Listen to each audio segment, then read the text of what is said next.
and welcome to Excuse My ADHD, a podcast for adults with or who think they may have ADHD. I'm your host, Jeanette, and this is my journey.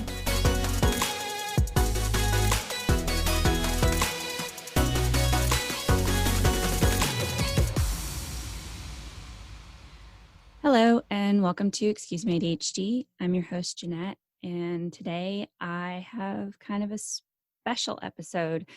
So August 26th, today I'm releasing this, is my 1-year anniversary of this podcast. And as kind of a special episode, I've invited someone who I consider as a mentor who helped me a lot when I first got started. His name is Brendan Mahan with ADHD Essentials. It's a podcast for parents and people with ADHD. And that also, he has a coaching and accountability group that's helped me as well. So, Brendan, welcome, and thank you so much for agreeing to do this. Thank you for having me on. Thank you for asking me to do this. It's an honor to come on and sort of be your 1-year anniversary host guide person. Yeah. So I guess this is where I take the helm. Yeah. And we start going. Ask questions. With you answering the questions. I know, it's weird. So I remember when we first connected on, I think it was on Facebook. Mm-hmm. And you had posted, yeah, am I right? It was Facebook, right? Yeah, I think it was in the podcast movement group. Yeah. You had posted something about wanting to start a podcast on ADHD. And I jumped in and it was just sort of like, cool. What are you looking to do? How's that working? What's your plan? And we had a couple of calls. I think there were Zoom calls about kind of how to do it. And me, as at the time, I think my podcast was like 1.5 years old. It wasn't like I was some grizzled vet, but I was just trying to help you get started, and you got started, and now it's 1 year later, and that's pretty exciting. So what do you remember about that launch and that process? Like, why did you want to do it, and what was happening at the time? So I think it was February of last year. I was listening to podcasts. I had really just started diving into, what it meant to have ADHD. I was finally accepting my diagnosis, and I had been trying medications and all of that stuff. And then I couldn't find what I was looking for. I found a couple of podcasts. The first one I found was ADHD Rewired. And, that one was so great because I learned so much. But what was missing that I was looking for was someone who I connected with on a deeper level, whose story was more similar to mine, who didn't find out until after college and after life had started that that's all the things that they suffered with their whole life. There was actually a reason, and there was things that I could do instead of just, feeling so alone. And so I tried listening to a couple of other podcasts, and I really didn't get that. I've got several that I listen to now for information and for tips and tricks and tools and all of those things. But I don't have one that makes me feel like less alone so much. And so that's when I was like, you know what? Screw it. I'm just going to do it myself. I can do this, right? It's easy. It's not easy. Nope. It's not easy. And I spent between February and I don't even know when researching. And I was like, okay, look, if I'm going to do this, I can't do it like I normally do things. I can't go into the hyper focus and full speed ahead because I'm going to burn out and it's never going to get done. And I had to be the turtle.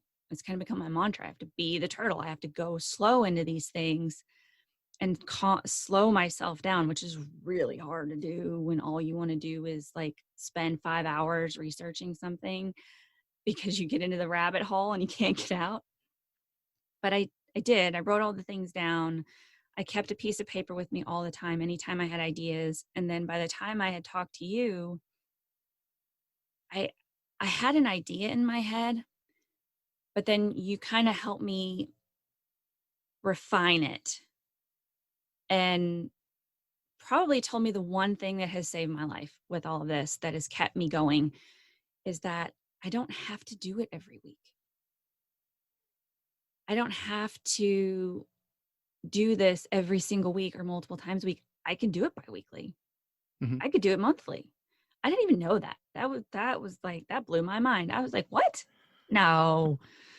And I did it, and now I look back and I'm like, there's no way in hell I could have done weekly with a day job and 3 kids and everything else. There's just no way. Yeah. A few weeks is And hard sometimes. right. And I release weekly, but my podcast is part of my job. Right. Like that's, and it's easy to lose track of that. That like, oh, that's part of what he does is in his business is he releases his weekly podcast. And that was why I said that to you, because as soon as I found out that you had a job, I was like, there's no scenario where you can pull off a weekly podcast because it's every episode is like 4 hours worth of work at a minimum. Yeah.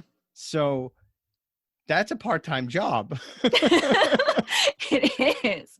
um and then and the other part that I want to play with as you sort of talk about not releasing weekly and how that was okay is your latest episode, Stuck in a Moment, Mhm. which is the title of the episode. um you talk about how you took a break and how you sort of didn't release some episodes for a little while. And in the course of talking about it, there was some like regret in your voice that I heard, and not enough pride. So I want to flip the script on you for a minute based on that. When I started my martial arts career, and I say this as a first degree brown belt, which is one step away from black belt, because at least in my art, it goes third degree brown belt, second degree brown belt, first degree brown belt, which is Mhm. weird, but it's how we do it. Mhm. So I'm like an inch from black belt, an inch that's a mile long. Um, and I have taken many, many breaks in the course of my martial arts career. And I remember the first time it happened was right after my kids were born. And I had to not train for a while. And I came back to the dojo, and two senseis, Tim and Master Phil, who's the owner of the gym, owner of the dojo, both of them said to me that it meant a lot to them that I came back because that meant I was committed to what I was doing. That a lot of people quit and then that's the end and they don't come back. So I want you to like see that part of your Stuck in a Moment episode as well. Like on the one hand, yeah, you stopped posting for a little while because a global pandemic hit. And if that's not a good enough reason to stop posting a podcast that's not your job, I don't know what is. But also you came back, and that's a big, big deal. That's a big statement on how much this podcast means to you. Yeah, I mean, it was never a question of whether I was coming back for me. I knew that I would, and I think where the regret comes from though is I felt like I was letting everybody down and like I was letting myself down because this was something that I care about so much, and then I just let it fall. I was afraid for a while to come back because then I was like, well, what if I come back and nobody cares anymore? Or why even come back? You know, nobody's going to care. Nobody's going to miss it. So I went back and forth with all of these feelings and all of these things. And then I was like, you know what? Screw it. I did this for a reason. The reason is still there. And I got a message from one of my listeners, and I sat there and I cried for a minute because that's my why. The universe knew I needed to be reminded of my why, and it literally sent me a message. That's awesome. Because that's one of the hard things about a podcast, right? Is no matter what your numbers are, big, small, somewhere in the middle, you Mm-hmm. still feel like you're shouting into the void. Yeah. Because you don't see anybody. I mean, you're sitting there and I see, because I have to script everything out, because if I don't, I will be so far all over the place. It's ridiculous. But I script everything out the way I talk. And so I kind of follow it so I know not to get off track. But then I see that, and then I see the sound waves on Audacity, but you're not talking to a person. You don't have that connection.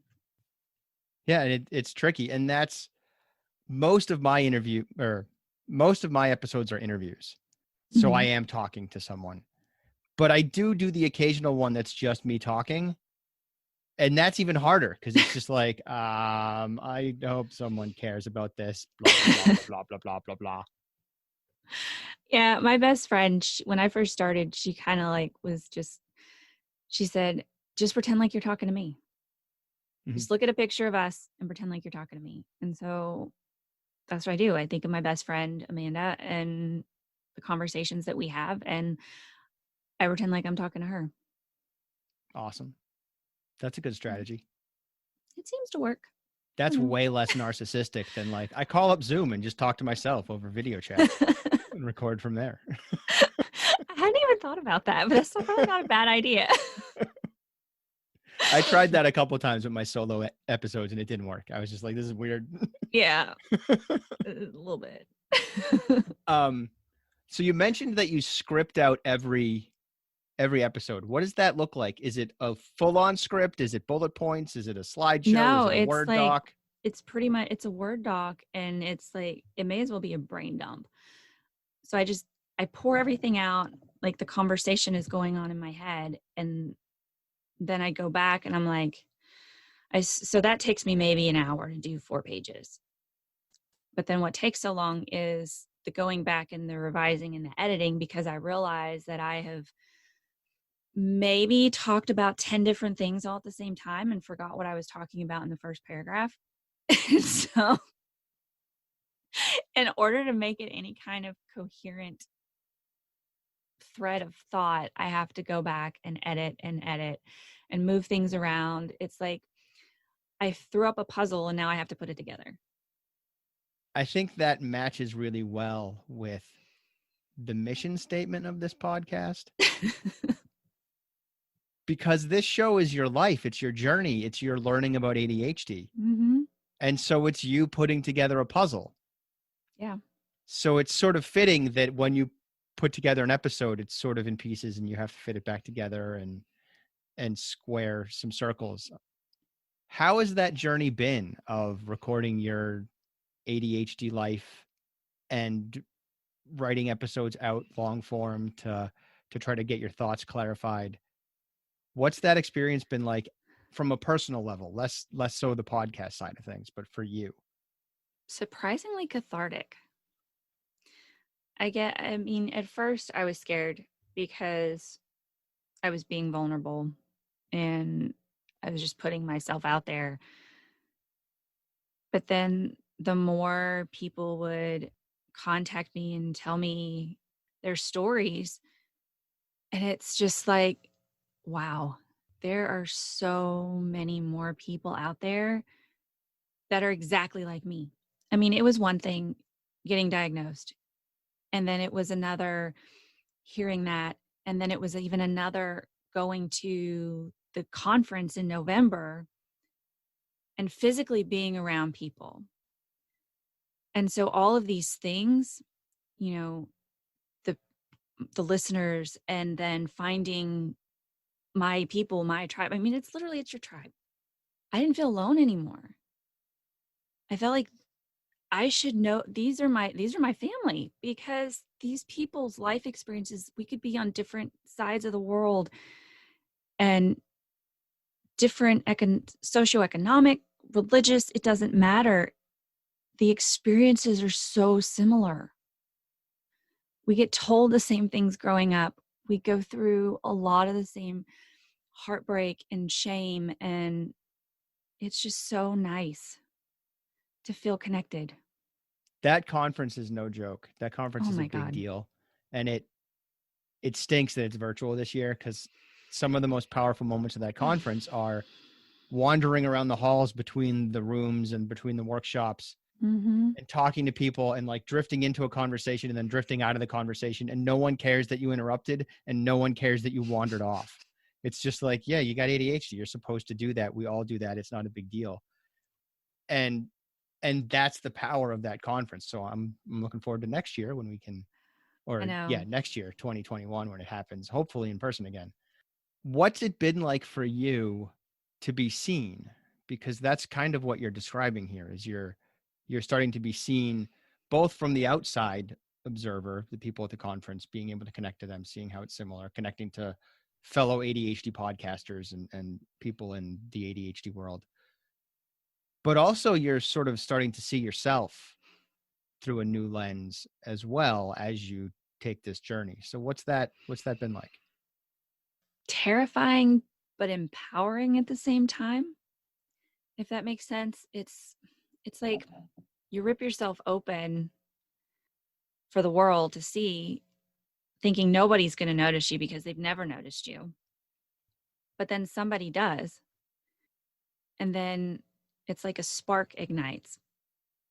And so then you start to get this light in your eyes and you light up when you talk about things and you learn new things.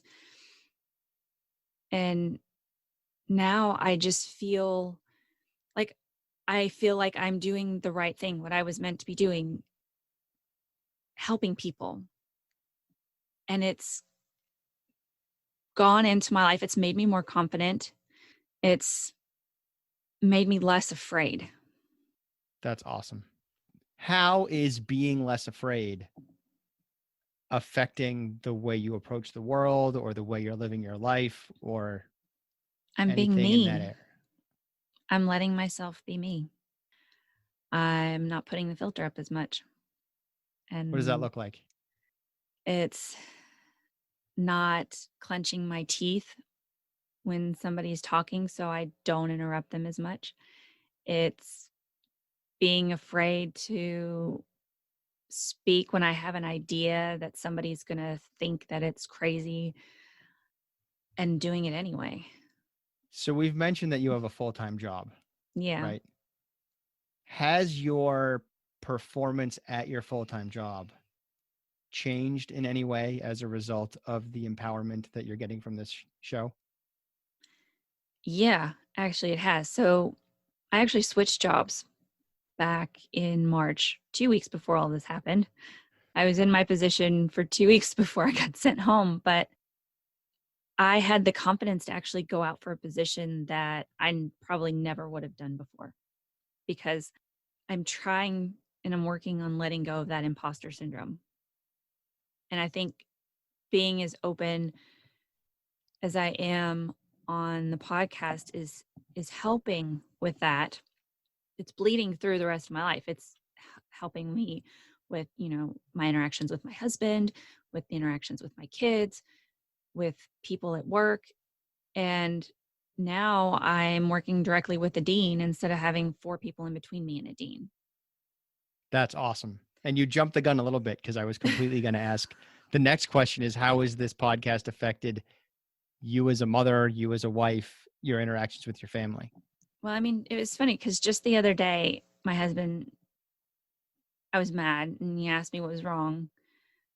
And I actually told him, instead of just saying, like, "Oh, I'm fine, whatever." I told him, which doesn't happen very often. And he was like, "Wow, that's progress." And so he noticed. I'm trying to relate to my kids more. It's hard sometimes because I still get frustrated, especially right now. Everything's frustrating, Yeah. but I'm still working on it. I'm trying. And let's play with that a little bit, because it is harder. And we sort of alluded to COVID-19 a couple of times now, but haven't really wandered over there. How has COVID-19 affected your ADHD journey, affected this podcast? I feel like we would be doing a disservice to just pretend it doesn't exist, because it's such a big deal. How's that playing out for you? It sucks. is making everything harder, like Mhm. so much harder. Before, I had a routine in the morning, at work, at home, but now there is no routine. I mean, there's a semblance of a routine. We try to do a routine, but the kids are home. My husband has conference calls. I have meetings and Zoom video chats and projects that I have to do. And so, even with meds and working out more because, I'm home so I can take the kids on bike rides and stuff, I feel more scattered, Mhm. more unfocused. Just, I feel like my symptoms are just all exasperated right now. I want to do an imagination experiment. Okay. Travel back in time. You never launched this podcast, and then you have to live through COVID. Would it be a different experience? Is it pretty much the same? What does that look like? I think I would be more depressed. I wouldn't have anything else.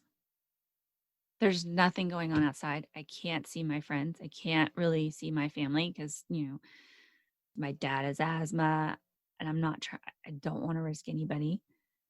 I already have depression. It would just be compounded because I'd just be sitting here.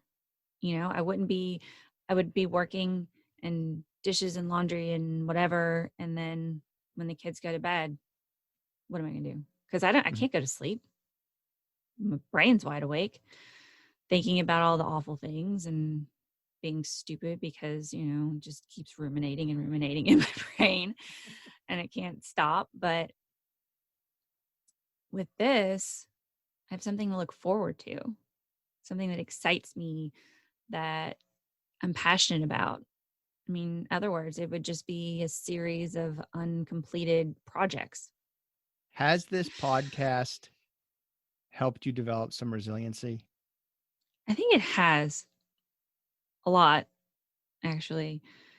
And it's helped me realize how resilient I've actually been in my life because I've never really thought about it before Mhm.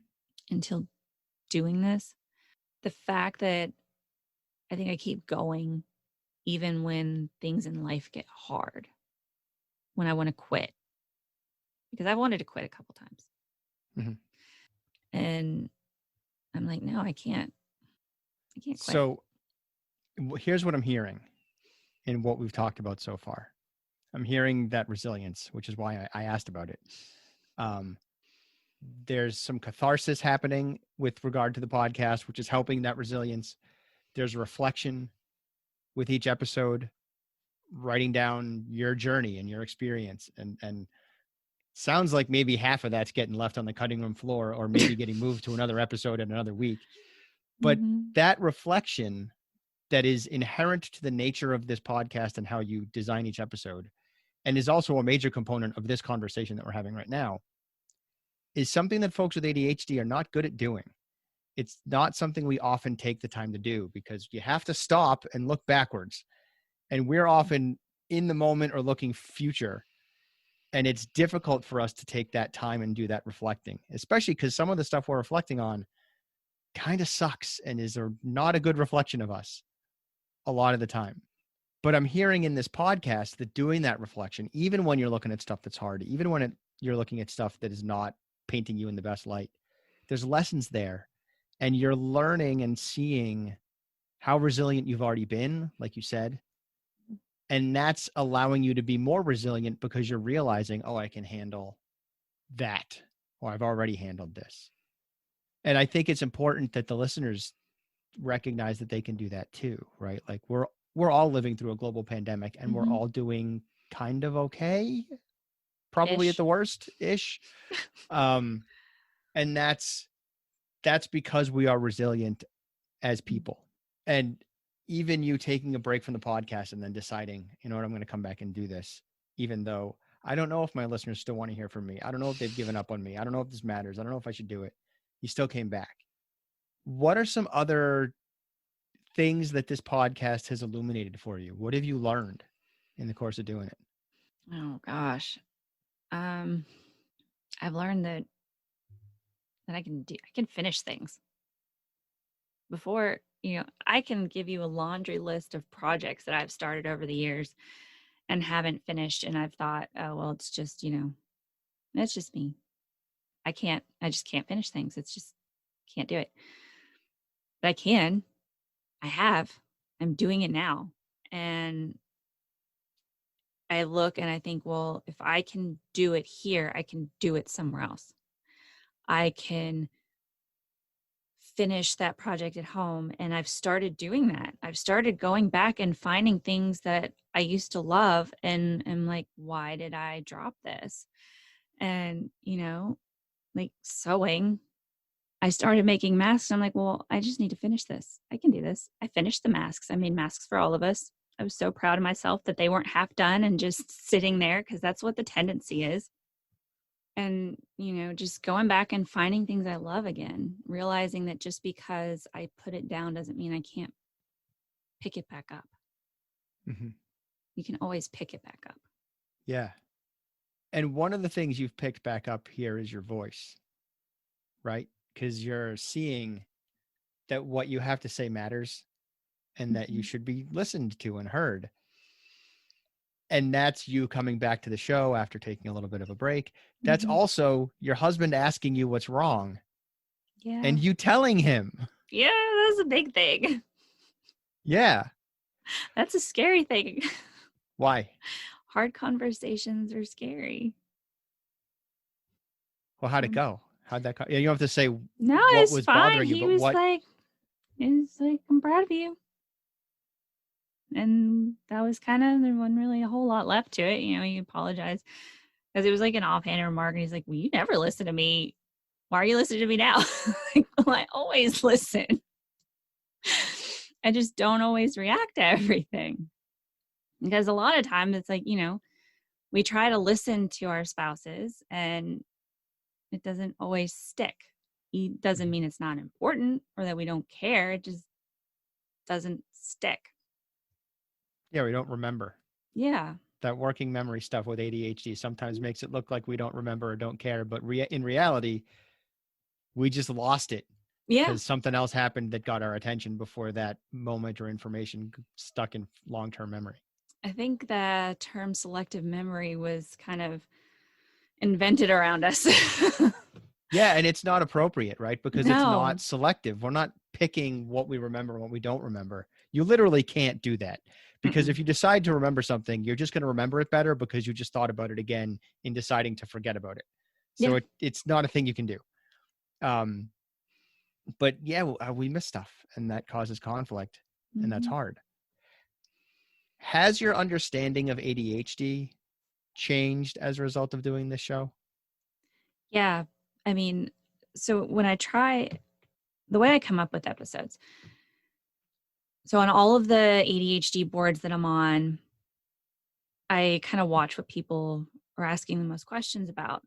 And a lot of times it's things that I have questions about too. So I'm like, okay, well, if I have these questions and these people have these questions, well, let's go get the answer.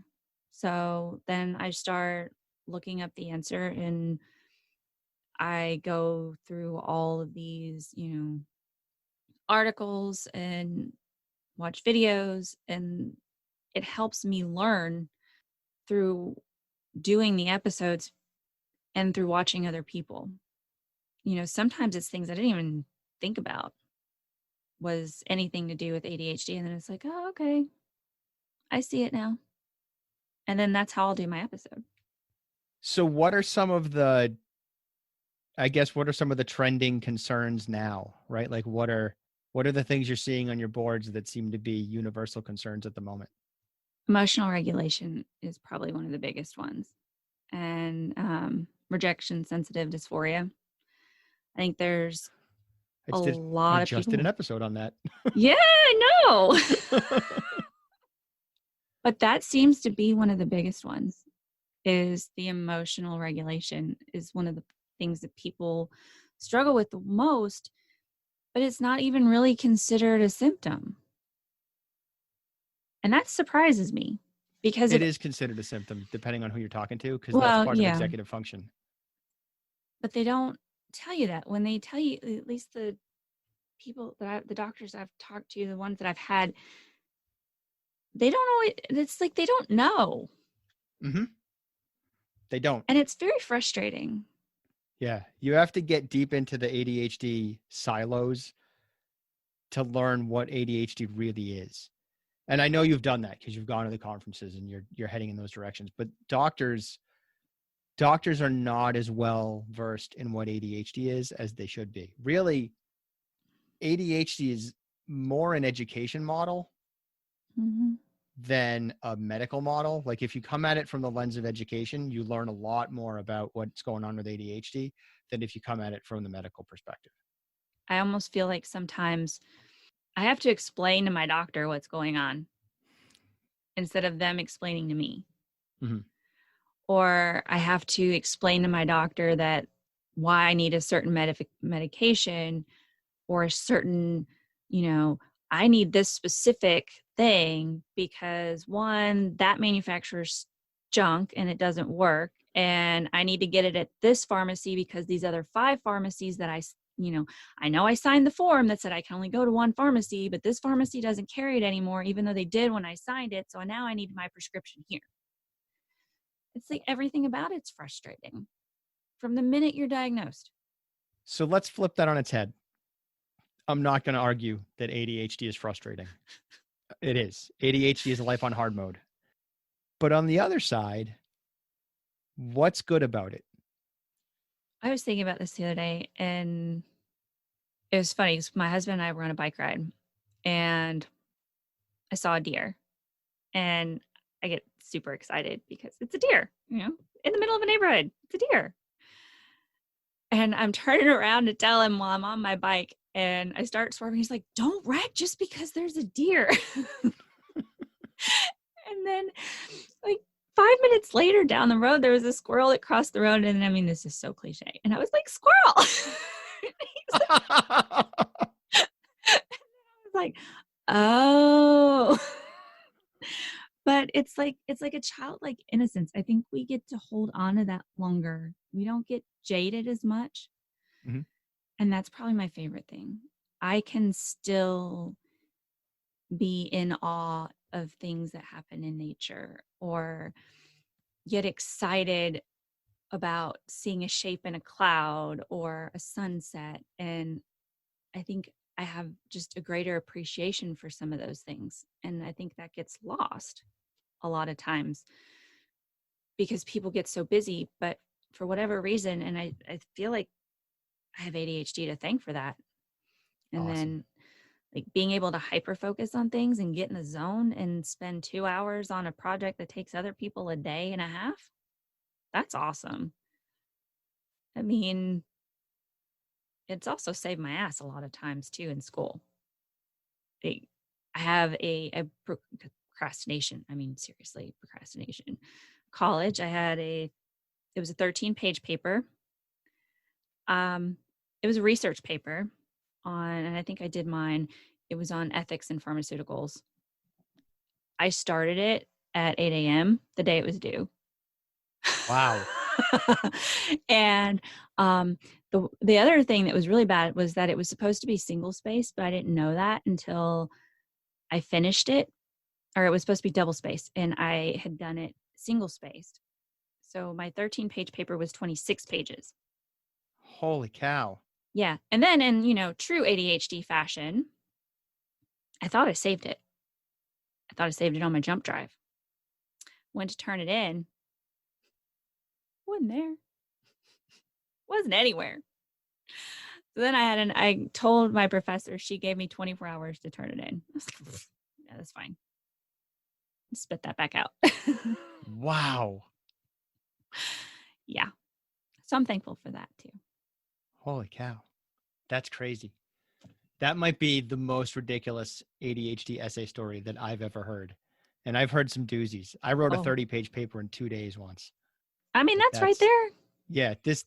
Your next level on that though. You wrote a 26-page paper in 1 day. I mean, so. I do it right. Saying. All right. So it's 2021. COVID's over. We're allowed to stand within 6 feet of our friends again. We can pretend. it's a year later again from where you are now. You're looking back at another year of Excuse My ADHD. What's the next year hold? I want to help more people. I want to have a support group going. I started one and I kind of just didn't really nurture it and treat it like the baby it should be. So it hasn't really grown, but I've started with that again. I've got a lot of content ready to go. It's just taken me a long time to get it. Now I've learned there are tools that help with that. It's like there's a tool called Later where you can schedule all these things in advance and it does it for you. It's like, okay, I need to start farming out some of my executive functions. But then I was kind of inspired back in January by doing my New Year's resolutions. And I realized I never finish them all. I always have all these grand scheme plans of things that I'm going to do. And I get through maybe half of them or a quarter of them. And then I was thinking, well, there's probably a lot of people that don't either. And I started doing a lot of research on like setting goals, like how you should set your goals and in a way that keeps you motivated and interested in them to do them. And so I started planning in my head, wanting to do this coaching and accountability group to help people achieve their goals and do it in a way that is for us, not just like a regular coaching group, but like a true ADHD coaching group, just to get some of these goals done and help us feel more accomplished. I think that's something we all get discouraged at is we feel like we let everybody down. We let ourselves down all the time. We need a cheerleader and we need to get our stuff done. And then I read this article like last night, I think, and it was talking about, how the biggest scam was coaching and accountability groups. And I was like, no, because I've been in one and no, maybe for regular people who have all their stuff together. But for me and anyone like me, I need somebody in my corner. I need a cheerleader. I need somebody to remind me of my why. And I think we all do. And so I just want to keep helping people. Because that's your why. That's my why. Awesome.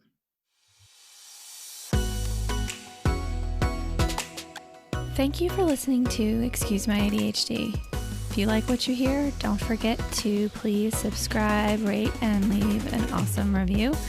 Show notes and social media links are available at www.excusemyadhd.com. Until next time.